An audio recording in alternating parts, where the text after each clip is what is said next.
রাজনৈতিক লেজুরবৃত্তি ও দুর্বৃত্তায়ন মুক্ত রাখতে সাংবাদিকদের জন্য ন্যূনতম বেতন প্রস্তাব করার কথা জানিয়েছেন তথ্য সম্প্রচার উপদেষ্টা মাহফুজ আলম। বিকেলে ঢাকা রিপোর্টার্স ইউনিটের মেট দ্য রিপোর্টার্স অনুষ্ঠানে তিনি আরও জানান যে গণমাধ্যম ন্যূনতম বেতন মানবে না, তারা সরকারের কাছ থেকে কোনো ধরনের সুযোগ সুবিধা পাবে না। তিনি বলেন, মিডিয়া বন্ধ নয়, নতুন মিডিয়া চালুর ব্যাপারে ইতিবাচক অন্তর্বর্তী সরকার। এ সময় প্রধান উপদেষ্টা প্রেস সচিব শফিকুল আলম বলেন, সাগররুনি হত্যার কোনো ক্লু না থাকায় মামলার কিনারা করা যাচ্ছে না।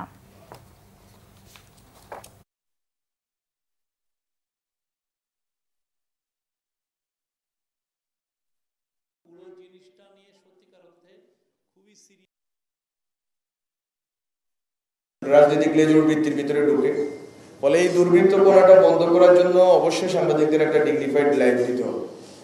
আমরা ওয়েজ বোর্ডের জন্য অন্তত ৩-৪ বার চেষ্টা করেছি যে বসে নওয়াব এবং যেই অ্যাডকো এবং আরো অন্যদেরকে মিলে বসে একটা সমাধান আসার জন্য, কিন্তু আমার কাছে মনে হচ্ছে গত ৩-৪ মাসে আমার চেষ্টা আমি সফল হতে পারিনি।